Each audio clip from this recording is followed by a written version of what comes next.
Sekarang saya akan menunjukkan pada Anda bagaimana cara melakukan wave labeling gitu ya. Jadi penamaan gelombang lah gitu ya, penamaan gelombang.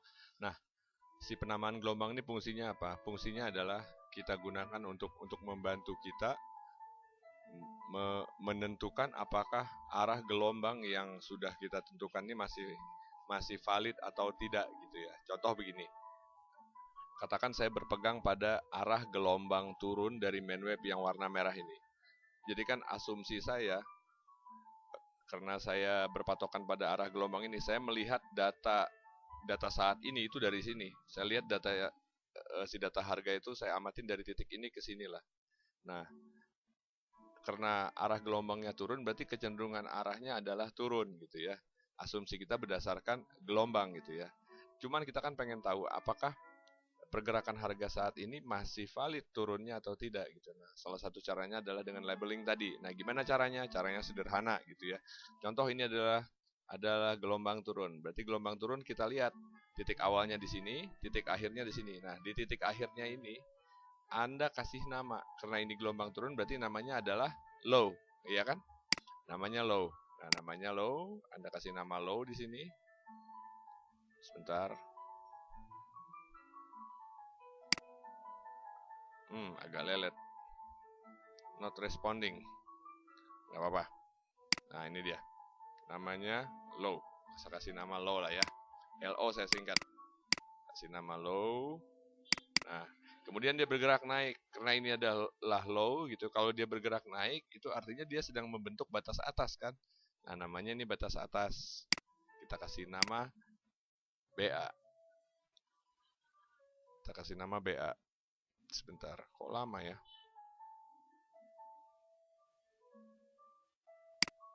Nah, kita kasih nama BA. Oh, sebentar. BA. Nah, kasih nama BA. Atau mesti saya tutup dulu beberapa mungkin ya. Saya tutup dulu. Terlalu banyak kali. Nah, namanya BA. Namanya BA. Nah, kemudian kalau dia turun lagi, namanya apa? Masih low namanya. Ya, masih low, berarti kita kasih nama lagi low. Di sini.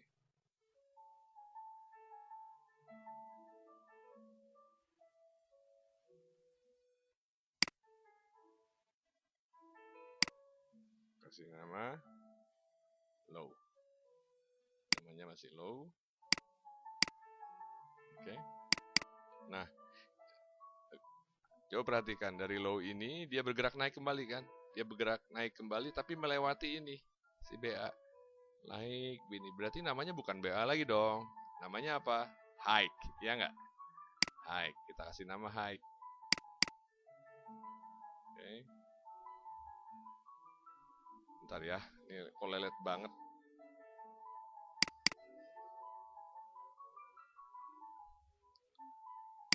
Oke, kita kasih nama hike.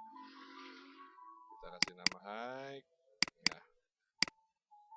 Nah, dari titik ini kemudian dia turun kan? Karena ini namanya high, kalau dia turun namanya apa? Batas bawah, bukan lagi batas atas atau low, tapi batas bawah. BB kita singkat ya. Kita singkat BB.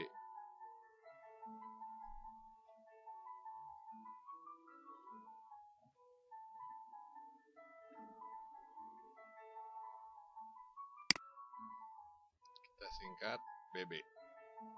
Kita singkat BB lah. Oke, kita singkat BB. Dan naik lagi dia kan? Nah, naik ini namanya masih high. Kita kasih nama high.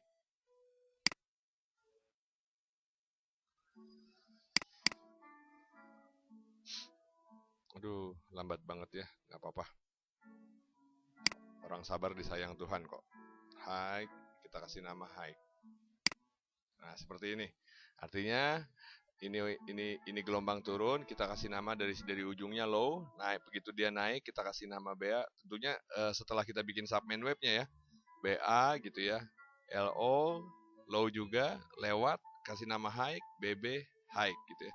Nah, ketika ini nih ketika harga melewati BA, kita udah tahu bahwa dimanapun si candle ini berakhir, asal sudah lewat BA berarti namanya akan high juga nantinya. Jadi kita udah tahu bahwa asumsi kita bahwa si wave down ini masih valid tuh akan berakhir gitu ketika si namanya ini jadi high gitu ya. Nah, si namanya jadi high ini kan asal lewat lebih tinggi dari ini aja namanya jadi high. Nah, begitu cara sederhananya menggunakan labeling untuk melihat apakah sebuah gelombang yang kita jadikan patokan tuh masih valid atau tidak arahnya gitu ya. Sama aja kalau gelombang naik juga. Nih contoh kayak ini nih gelombang naik ini kita lihat gitu ya. Kita lihat katakanlah yang dari sini ke kanan belum terbentuk gitu. Oke, yang dari sini ke kanan belum terbentuk lah katakan. Ini tinggal kita kasih nama aja sebetulnya. Anggaplah begini, berarti ini namanya high ya. Ingat, ini karena ini gelombang naik, kita melihatnya dari titik ini ke sini gitu ya. Dari titik ini ke kanan, kita lihat ini ujungnya. Ujung gelombang patokan yang kita pakai. Ini kan gelombang naik, berarti namanya high. Kita namain aja high. Kita namain aja high. Kita namain dia high. Bentar. Aduh. Apa sih?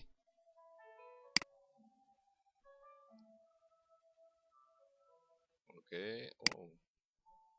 Kita nama high. Saya singkat HI. Oke.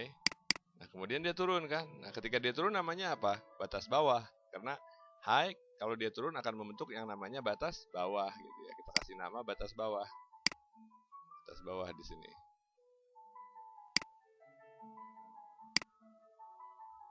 Harus klik 2 kali ya. Bentar.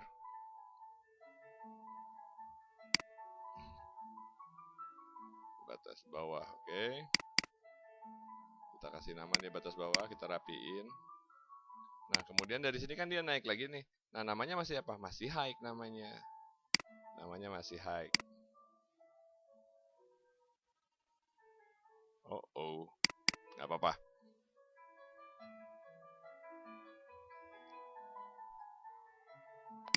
Namanya masih high. Kita kasih nama high. Seperti ini. Oke. Nah, kemudian dia turun kan. Nah, dia turun dia ngelewatin ini yang BB. Artinya namanya sudah berubah, bukan jadi BB lagi, jadi LO, jadi low. Turun dia sampai sini kan. Nah, ini namanya jadi low. Ini kita kasih nama low.